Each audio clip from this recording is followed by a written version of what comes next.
E aí pessoal, tudo bem? Professor Eg, professor de Geografia de vocês. Então hoje a gente vai falar da agropecuária no México, na Argentina e no Brasil, que são os 3 países emergentes que a gente começou a estudar a partir da aula passada. México e Argentina, PIB e agropecuário. Na criação do NAFTA em 1992, a economia mexicana apresentou maior crescimento graças aos investimentos estrangeiros e ao aumento das exportações para os Estados Unidos e Canadá. NAFTA, bloco econômico formado por México, Estados Unidos e Canadá. Em 2016, enquanto cerca de 36% do valor do PIB mexicano foi formado por atividades industriais, indústrias de transformação e extrativismo mineral, em que a exploração de petróleo participou na formação desse PIB, a agropecuária participou com 3,6% dos serviços e os serviços participaram com 63,4%. Na Argentina, indústria 28%, agropecuária 6% e serviços 66%. No Brasil, indústria 23%, agropecuária 5,3% e o setor de serviços 71,7%. México, agropecuária. O território mexicano é pouco favorável à agropecuária.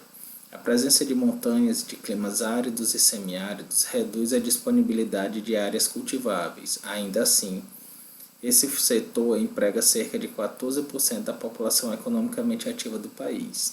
Cerca de 39% do território é ocupado pela pecuária, voltado principalmente para a criação de gado bovino e praticado no centro e norte do país. Os produtos com maior área de cultivo, se voltados para o abastecimento do mercado externo, então são produtos destinados à exportação, são algodão, sisal, café e cana-de-açúcar. E para o mercado interno, para o consumo da população local, milho, batata, trigo, arroz, soja e etc. As transnacionais de alimentos no México. Grandes empresas transnacionais de alimentos têm se estabelecido no México, compram as melhores terras e orientam a produção para atender ao mercado externo, principalmente os Estados Unidos. Controlam 90% da produção mexicana de algodão, aspargos, morangos, cebola, hortaliças e outros vegetais. Entre as consequências desse estabelecimento de empresas transnacionais de alimentos no México destacam-se a diminuição da área de cultivo de milho e de feijão, produtos básicos da alimentação mexicana, e sua consequente alta de preços. Diminui a produção, aumenta o preço, lei da oferta e da procura. Aumento da carência alimentar, alteração dos hábitos alimentares da população em decorrência da influência da propaganda das transnacionais, valorização da terra rural, dificultando seu acesso aos camponeses e aos sem terras e etc. Então são vários problemas que surgem com esse controle das transnacionais sobre as principais áreas cultiváveis no México. Então aqui a gente pode observar o território mexicano e o tipo de cultura. Então algodão em verde, se listado criação extensiva, arroz, milho, distribuídos pelo território mexicano, e a pesca também, aqui na costa, no Golfo do México. Argentina, agropecuária. A agropecuária ocupa posição importante na economia argentina. Cerca de 60% do valor total de suas exportações é constituída por produtos agropecuários. Soja é o terceiro produtor mundial, Produtos derivados, maior exportador mundial.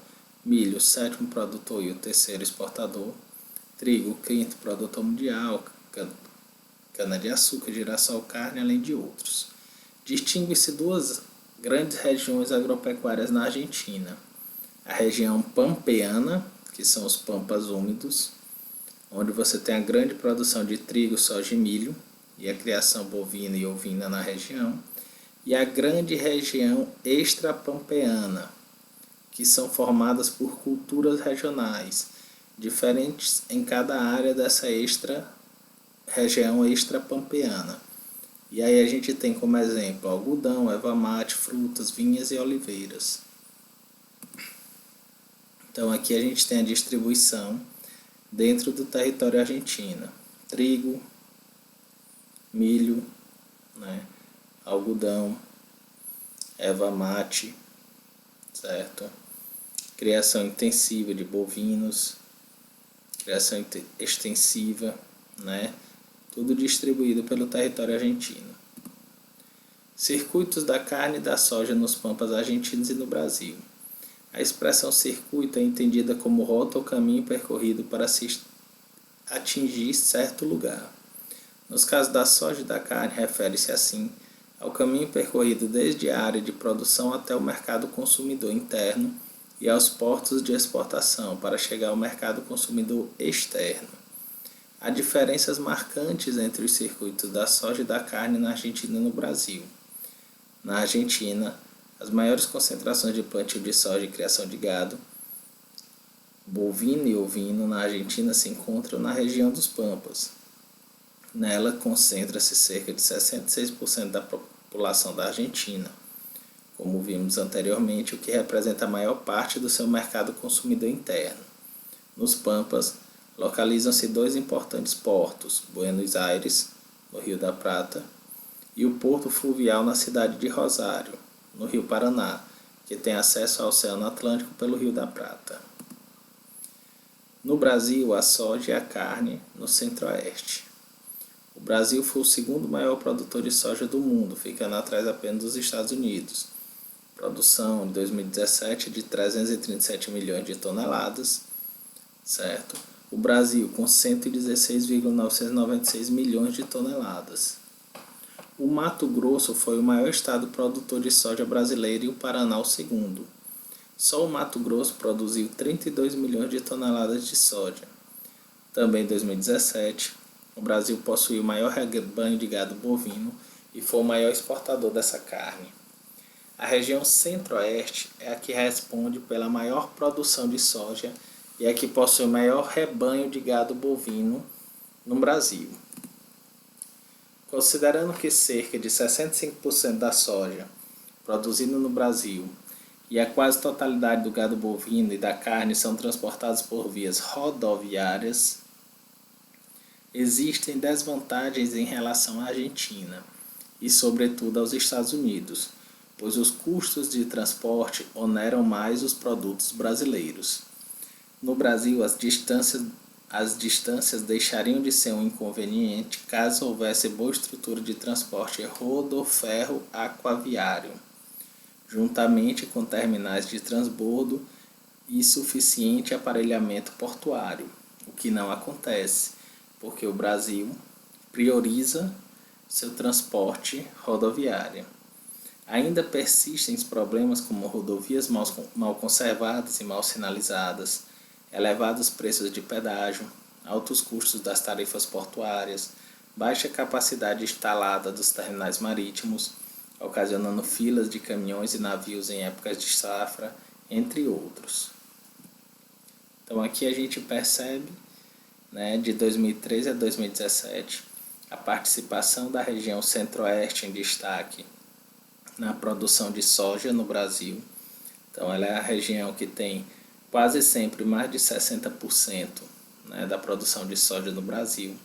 A gente percebe também que dentro da região Centro-Oeste, dos 4 estados, os 3 estados e o Distrito Federal, Mato Grosso tem esse destaque na produção de soja e o rebanho bovino também. A gente percebe que a região Centro-Oeste tem a maior quantidade de rebanho bovino dentro das regiões brasileiras. Centro-Oeste, Norte, Sudeste e por último a região Sul aqui, certo? Então, destaque o Centro-Oeste em todos os anos. O Mato Grosso, dentro do Centro-Oeste, tem um destaque na produção de soja e dentro da criação de gado bovino, do rebanho de gado bovino, a gente tem destaque para a região Centro-Oeste também. América Latina, pressões sobre a natureza e suas riquezas, destaque para México e Argentina.